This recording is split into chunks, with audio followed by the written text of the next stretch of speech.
Thing here. Mikel, how proud are you of your team tonight? Obviously very proud. I mean, we had a very complete and a big performance collectively, and you need that in terms of organization, in terms of what we had to do to dominate the game and to create Madrid problems.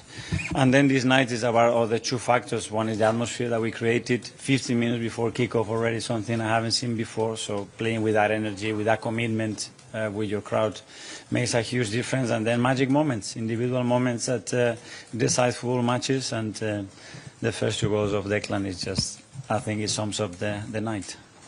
Okay, we'll do a few questions in English and then we'll go to Spanish questions. John Cross from the Mirror in English.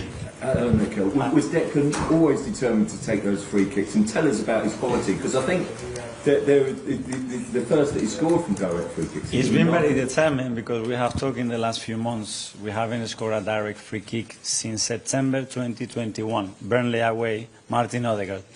So it's been a long time. So to score 2 goals in 12 minutes of that magnitude, of that quality from the same player, a player that has never scored a free kick before in his career, I mean, what are the odds? But he's done it tonight, and I'm a big believer. I think the crowd played something with the energy that they put in, and it helped us massively to win the game. Okay, Gareth Cottrell from Sky Sports. Mikel, congratulations. Thank you. Everything you asked for in the build-up to this match, from the fans, from the players, from yourself. I don't know if you have wild dreams, but in your wildest dreams, did you ever think that this could happen? I did. I mean, I was very convinced because I could sense in the preparation that we were really at it, that we had that belief and that trust that we could create Madrid a lot of problems. But then it was the theme of the game, make it happen. Then you have to make it happen. But if you have that mindset and that belief, things can happen, and I will deliver today. It's just half time, but we are very happy.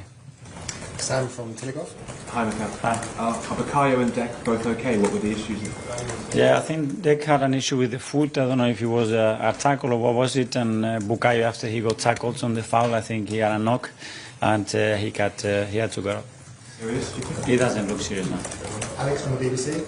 Hi Mikel, Hi. just a word on Miles Lewis-Skelly, another step on his journey, another excellent performance and assist, and stepping up to the occasion tonight. I mean, collectively, when you play the way we played and have the performance that we had, you need individuals at the highest level, and I think they all took the game to a different level, the individual performance to the standards that are required to beat this incredible team. So very happy. Now it's about consistency.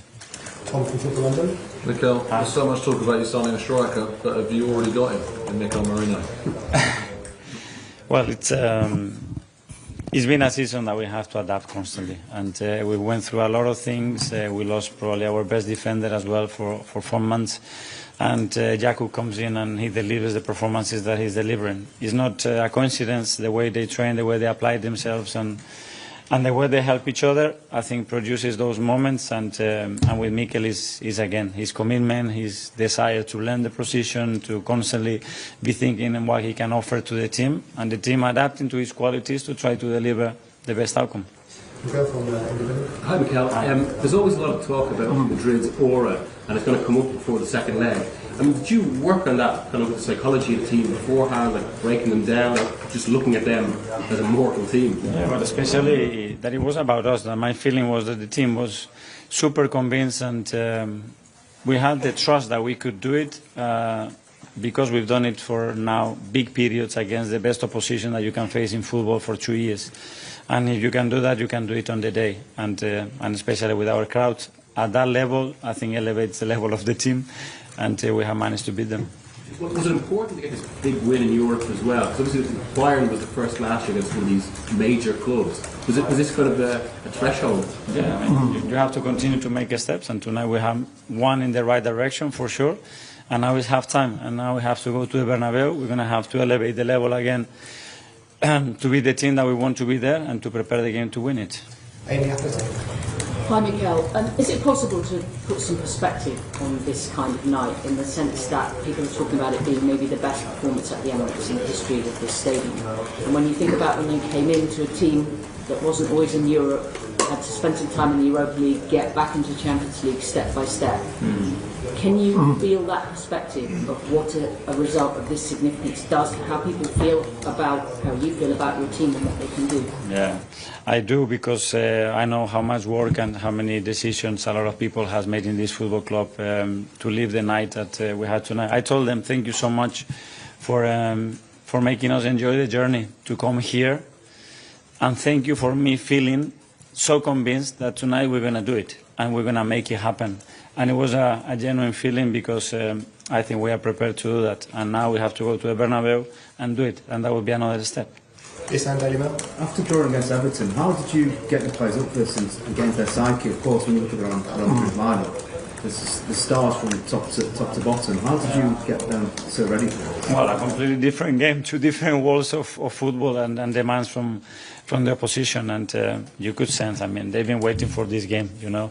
The moment that we got the draw, there isn't a team, club that is going to motivate you there for the right reasons, because they changed the history of the competition, and they are the best team by far in the competition, and our challenge opportunity was to face them and try to beat them.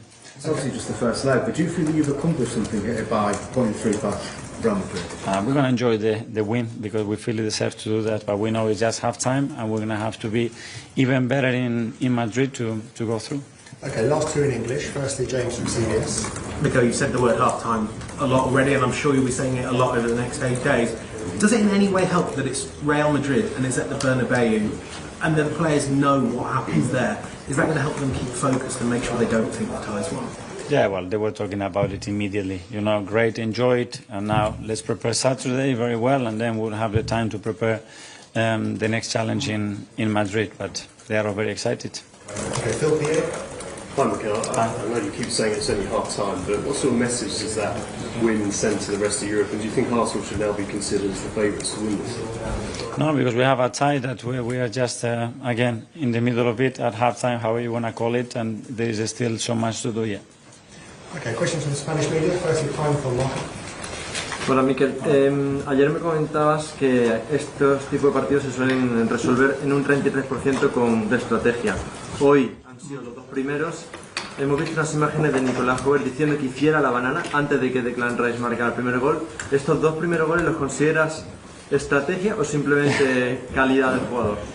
Bueno, hay mucho entrenamiento detrás de eso y Declan lleva mucho tiempo entrenándolo, pero la realidad es que llevamos 3 años y medio sin hacer un gol de falta directa y hemos sido capaces de hacer 2 en 12 minutos. Al final, la calidad individual juega un papel gigante, enorme en esta competición y hoy hemos tenido la suerte que nuestros jugadores han sido capaces de sacar 2 momentos y el tercero, que es un golazo, creo, a nivel colectivo, para poder ganar el partido. Hola Mikel, muy buenas. Antonio Romero en directo para el larguero de la cadena SER. Hoy se ha visto una gran diferencia entre el Arsenal y el Real Madrid hasta tal punto que el resultado ha sido poco para los méritos que ha tenido su equipo. Pero se ha sentado ahí Carlo Ancelotti, después de reconocer el gran partido del Arsenal, ha terminado diciendo en inglés: en el Bernabéu a veces ocurren cosas. ¿Está capacitado el Real Madrid para que dentro de una semana ocurran cosas en el Bernabéu? Bueno, eso es parte de la historia, creo que lo han demostrado y por eso creo que nosotros tenemos muy claro el partido que hemos hecho y los motivos por los cuales lo hemos ganado, y hablaremos de lo que tenemos que hacer en el Bernabéu en Madrid para ir a ganar el partido y que pasen muchas de las cosas que han pasado hoy, y para eso hay que ir allá y hay que demostrarlo. Mikel, después de 5 años aquí, transformando el club, progresando, ¿cuántas ganas tenías de demostrar que tu Arsenal puede ganar un partido como este? Bueno, creo que hemos ganado muchos partidos, pero es que cuando llevas 20 años sin enfrentarte a este rival, cuando llevas tantos años sin hacer un camino de verdad en esta competición, pues hay que crear tu historia. Y las historias se crean con noches como esta, se crean con un público que está entregado antes del partido y que eleva el nivel colectivo e individual de nuestros jugadores, y se acordarán durante mucho tiempo, y es un paso, pero obviamente nos quedan muchísimos por dar. Hola Mikel, Rubén Cañizares de ABC. Tú has trabajado un par de años, 3, con Guardiola, y seguramente si alguien sabe lo que es vivir un partido en el Bernabéu de Champions en estos últimos años es Guardiola, y con su City, sufrir esa remontada, sufrir esa mística. Bueno, no sé si en estos días se te va a ocurrir levantar el teléfono y pedirle consejo a él de qué hacer o qué no hacer en según qué situaciones que puedan ocurrir en el Bernabéu. He aprendido muchísimo de él, de situaciones profesionales, personales, y en los últimos días habíamos hablado porque tenía ganas de hablar con él y creo que él también conmigo, porque se alegra enormemente de las cosas buenas que nos pasen y nada, aprender de los mejores y los que han tenido experiencias creo que es una cosa de gente inteligente y yo he tenido mucha suerte de tener gente muy buena al lado que me ha ayudado mucho. Mikel, buenas noches, felicidades. De todas las cosas que han ocurrido esta noche, ¿de qué te sientes más orgulloso? Creo que de la conexión y de la energía que hemos generado entre el público y el equipo. Y lo he dicho muchas veces, para noches grandes, momentos grandes, competiciones grandes, este estadio tiene que transformarse en algo mucho mayor de lo que hemos hecho hasta ahora, y luego tiene que nacer el rendimiento individual, tiene que pasar momentos mágicos y hay jugadores que tienen que elevar eso.